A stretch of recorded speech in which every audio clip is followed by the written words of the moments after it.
Chatfuel School is now in session. Welcome to our weekly class where the Chatfuel team and the top experts in the industry will cover the most important topics you need to know as a chatbot builder and marketer. I'm Andrew, Chatfuel's head of video production. And I'm Jelena, Chatfuel's key account manager. Welcome back to Chatfuel School. So in case you missed it, we are changing the time and format of the show. Instead of it airing live every Wednesday, we're shifting the time to Friday at 8 a.m. Pacific. And instead of it being a live show, it's now in a pre-recorded format. And this is really exciting for you as the viewer because it'll mean you're getting more value out of these shows. It allows us to interview many more experts in the industry, gain their insights, and then edit them together in a more concise way to deliver value to you faster. So today's topic is focused about brands and what they should be doing in response to everything that's happening right now in the world. Everything from racial injustice to the changing economy to the continuing pandemic. These are all issues that brands simply cannot afford to ignore. And we have an amazing guest lineup today. You'll learn a lot about how you can respond to these crises in a more thoughtful and mindful way. But before we get to all of those actionable insights, Jelena, please tell us a little bit more about our guests today. Well, Andrew, today we're talking to Stephanie, who's the founder of Black Girl Group.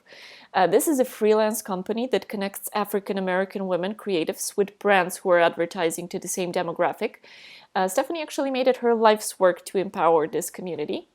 Next, we'll be talking to Zakia, who's the owner of Natural Soap by Zakia. She makes and sells homemade soaps, but not only that, she also teaches others on how to do it at home on her live soap school. Zakia really focuses on fostering personal connection with customers, and she puts a little bit of TLC in every bar of soap, which is something we all need at the moment. And last but not least, we'll be talking to Eric, the CEO of Hawk Media. This is an ad agency with offices in Los Angeles and New York City. Their clients include Verizon, Red Bull, Alibaba, and many others. And to kick things off today, we're chatting with Stephanie. The first thing we asked her to help us with is how should brands be responding right now to the conversation about racial injustice? What is it that they should be saying, and what is it that they definitely shouldn't be saying? Yeah, so what I'll say first is that saying nothing is not the answer. So as a publicist on that side of me, I've often told my clients that saying no comment is making a comment. And in the same terms is silence is violence. If you're not speaking up, you're saying a lot to your consumers and your customers that you really don't care about the issues at hand. And I think that's very important for brands who are afraid to speak out to keep in mind that by not saying anything, you're making a very loud statement. In fact, I actually heard someone say on social media, to all those brands who are being silent, we hear you loud and clear. And that is true. We do hear you loud and clear. And we're watching, right? So we're watching our favorite brands right now to see who's talking and who's not. And then those who are speaking, what I will say is that I think lots of brands are afraid to get it wrong. Exactly. So how can brands get it right? Like, what sort of language should they be using? One thing that I've seen a lot with brands is that lots of people have said, we stand with our people of color who work with us. And I think because right now what we're facing is an issue that America has with Black people, I think brands should not be afraid to say, we stand with our Black colleagues, we stand with our Black professionals, we stand with our Black employees. I think it's super important that you make that very clear because people of color is not monolithic. We are not all the same. Yes, we all fight our battles. We all have our same. There are many issues that we fight that are the same, but I think the issues that we're seeing right now in America is the impact that America has had on Black people. And I think it's super important to be very clear and not be afraid to say Black, or don't be afraid to say African American. And I think it's important to say that because I think there are so many brands and people in general who are afraid of those terms because they don't want to come off insensitive. And I promise you, you will not come off as insensitive for saying that. But that's one thing that I want to say. So speaking of being sensitive, what are some brands that we can look to for guidance? Who are the brands who are responding in a positive and thoughtful way in this situation? So I'm gonna say two that I have really been so proud of, and that's Nike and Ben and Jerry's. And the reason why I believe they got it right is because they've been doing the work for many years, right? So they have been highlighting the importance of Black lives. They've been highlighting police brutality. They've been highlighting systematic racism for years. And so now they're able to not only put out a statement, but they're able to have actionable items behind them that will help push them forward even more, right? So like Ben and Jerry, not only did they release their statement, but they gave, I think, maybe 15 to 20 points of action that they're implementing today on how they can help in this fight against racism, and the same with Nike. So I think it's bigger than just making a statement. It's about, what are you going to do whenever the news stops talking about this? What are you going to do whenever it's no longer an opportunity for you to gain visibility through PR by speaking out? What are you going to do whenever, 10 years have passed by and we haven't gotten anywhere yet? Are you still going to be enduring the fight with us, or are you going to go back to business as usual? Stephanie, you said Nike's doing good work. I want to take a look at the video they posted in response to racial violence.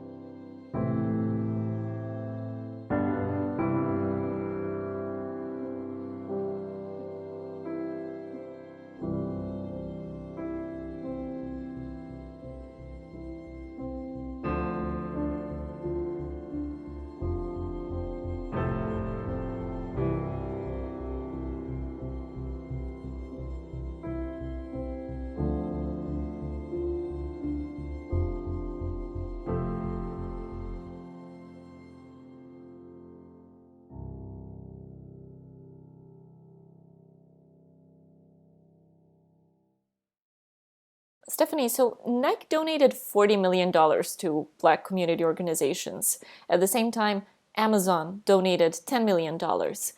How can smaller e-commerce brands who don't have that kind of a budget still help out, even if they are not able to donate monetarily? Maybe you have expertise or knowledge that you can share with someone else. I mean, sharing knowledge is also a way for you to empower other people. It's not always about the exchange of funds or the exchange of financial resources. Sometimes it's exchanging what's in here, because I may not know what you know. And if you can share that information, you're also contributing to that change as well. Also on social media, right? If you see, something that's important, a fund or an organization who's doing incredible work, it's okay, amplify those voices. Let other people in your network know those people exist. We can't assume that we all have the same timeline on social media. So maybe if you opt to share, again, it's the little things that make a big difference right now. And I don't think we should all just limit ourselves to just the financial resources. Absolutely. I'm wondering, what other tips do you have for e-commerce businesses, whether they're small or large? What sort of pitfalls should they be avoiding? And I know anyone who's watching this is probably going to say, oh my God, I've been guilty of this. And it's okay, because you have time to fix this. But I encourage you, please do not have a sale and then agree to donate a portion of your sales to Black Lives Matter or to X organization. And the reason why I say that is because if you are having a sale and that's the only way you can donate, what it appears is that you're using this whole Black Lives Matter movement as a way to profit, as a way to be able to capitalize off of what's happening, and then say, hey, if you buy from me, then I'll donate. No, if you want to donate, if you're sincere about what you're doing, you don't need sales in order for you to be able to donate. Go ahead and donate now without the sales, because at the end of the day, you cannot, as a brand, afford for people to look at your brand and see that you're profiting off of a Black life being taken, because that's not okay. And that also comes off as being very racially insensitive. That's a great example of what not to do. But what other actions should brands be taking? I definitely think that brands need to make sure that they're diversifying their photos that they are using, because photos do matter, especially whenever you're trying to cater to all ethnicities. What I will say, though, unfortunately, from even what I've discovered, is that in terms of like stock photos, because lots of people have to rely on stock photos because we don't have huge photography budgets. There are just not that many good stock photos of other ethnicities out there. So I totally understand. I mean, I think that's a bigger problem that also needs to be addressed. But one site that I will recommend is called Unsplash. It's free stock photography, and they have done an incredible job of making sure they have diverse images out there. And I think it's okay, again, like if you're trying to market and you're trying to advertise to African Americans or Hispanics or Asian Americans or whatever group, or moms or dads, whatever the case may be, I think it's okay for you to be able to utilize images that reflect the audience that you're trying to reach. Because at the end of the day, if I see a representation of someone who looks like me, even if they're not the same race as me, but maybe we have, it's a mom, or maybe it's, a jogger or a boxer.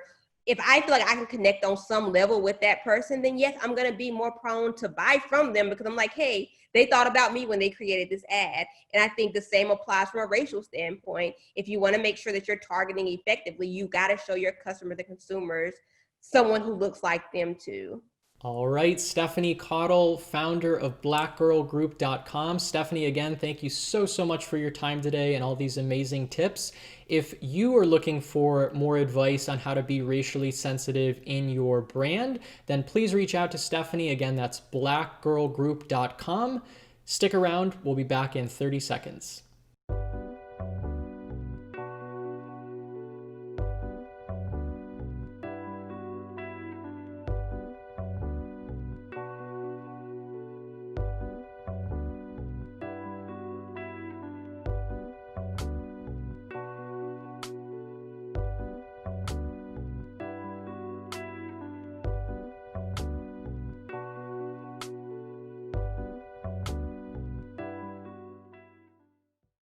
And we're back with Zakia Ringgold.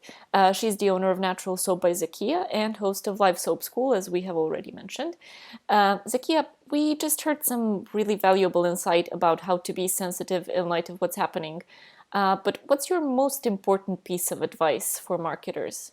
If you take pause with it when you're about to post it, you're probably about to offend someone. And depending on the lens that you look at that, there are several examples of huge companies that just get it wrong. And a lot of times that has to do with just not checking that gut instinct. If it feels like you're taking advantage, if you're not operating from that authentic place, don't do it. Zakia, shifting gears from racial injustice to the pandemic, how has COVID affected your business? How are you doing things differently now that people are staying at home more? For a lot of people, COVID stopped them in their tracks. It put me on 100 miles per hour. Everything that you heard about COVID had, the next statement was what? Wash your hands. I make soap. So come, wash your hands. I've spent a ton more time with my actual content to educate people, because people are doing a lot more research on what they should buy, where they should get it, where does it come from. So my blogs for both Natural Soap by Zakia and Live Soap School, I've optimized for search engine optimization.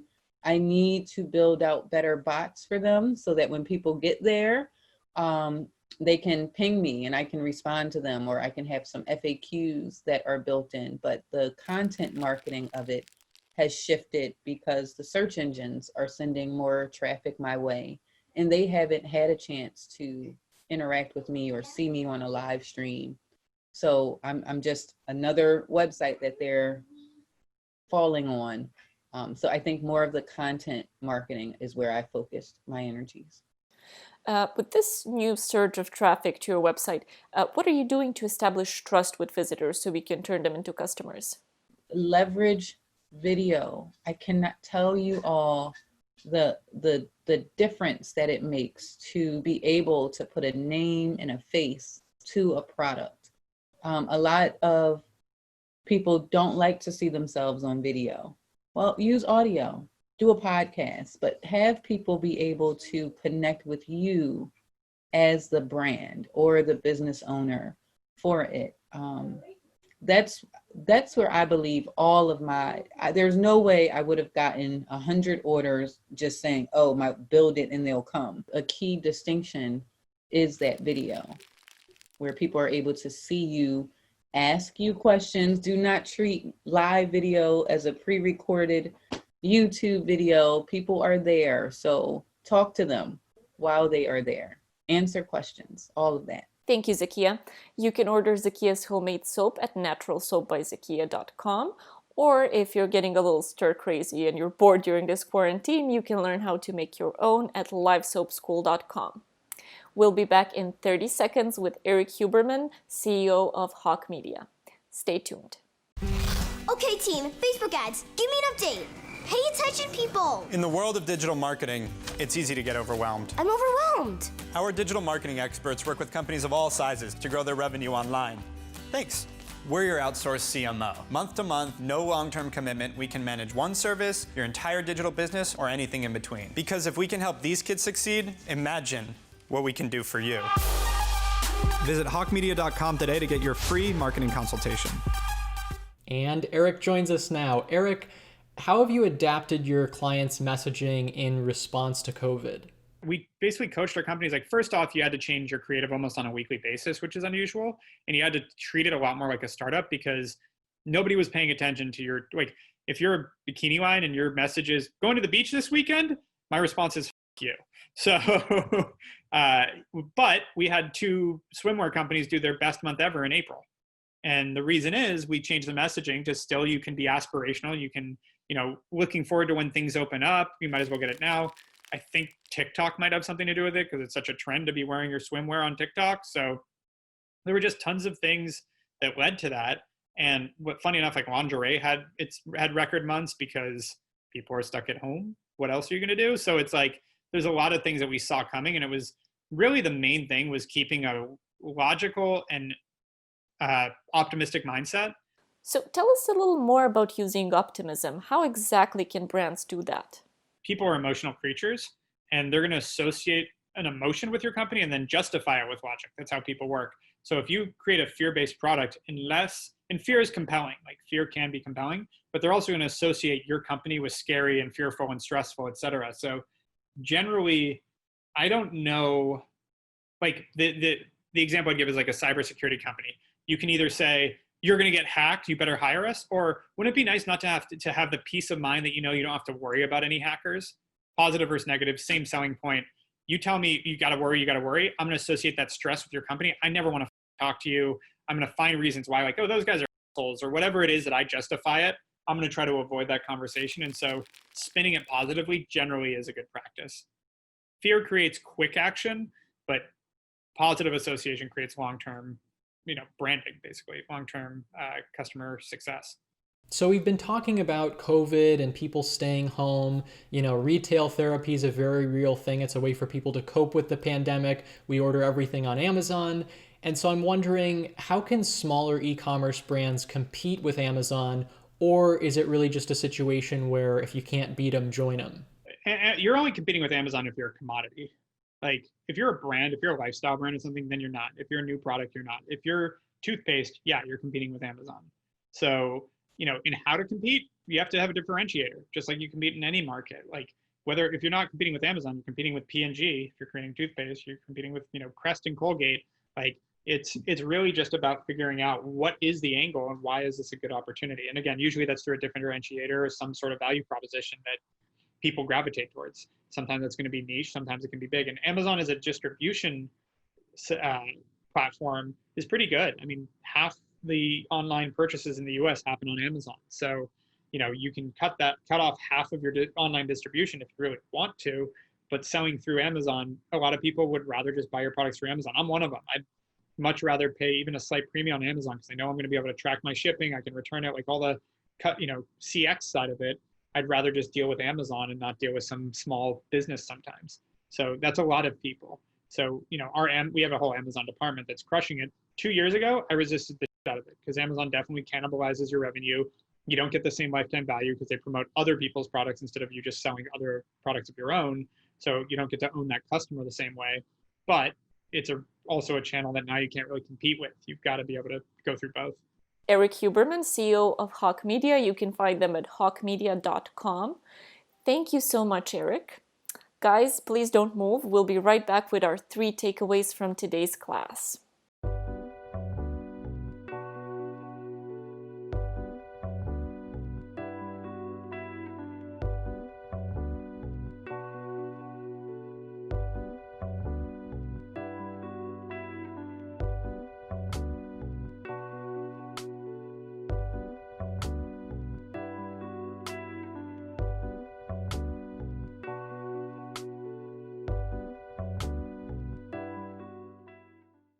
All right, thanks for sticking around with us. Hopefully you got as much value out of today's episode as I did. I know I certainly learned a lot, but in case you joined late or you missed some things, grab a notepad or your notes app, because I'm about to share with you 3 actionable tips that you can put into practice today and going forward in your business. So number 1 is diversify your photos. Use unsplash.com. It's an amazing free resource that allows you to achieve that goal. Number 2, invest in video. Video is a medium not like any other. It allows you to build trust and foster a personal connection with your audience in a unique way. And finally, number 3, instill hope in your messaging. Don't use fear. Fear can actually have a negative effect on how people subconsciously associate that emotion with your brand. So thanks again for joining. Be sure to join us next week, same time, same place, for another episode of Chatfuel School. Thanks for attending class today at Chatfuel School. Subscribe to our YouTube channel for even more actionable and educational content. And don't miss out on next week's class. Click the link in the YouTube description to get a reminder when we go live. We'll see you again next Friday at 8 a.m. Pacific. Happy botting.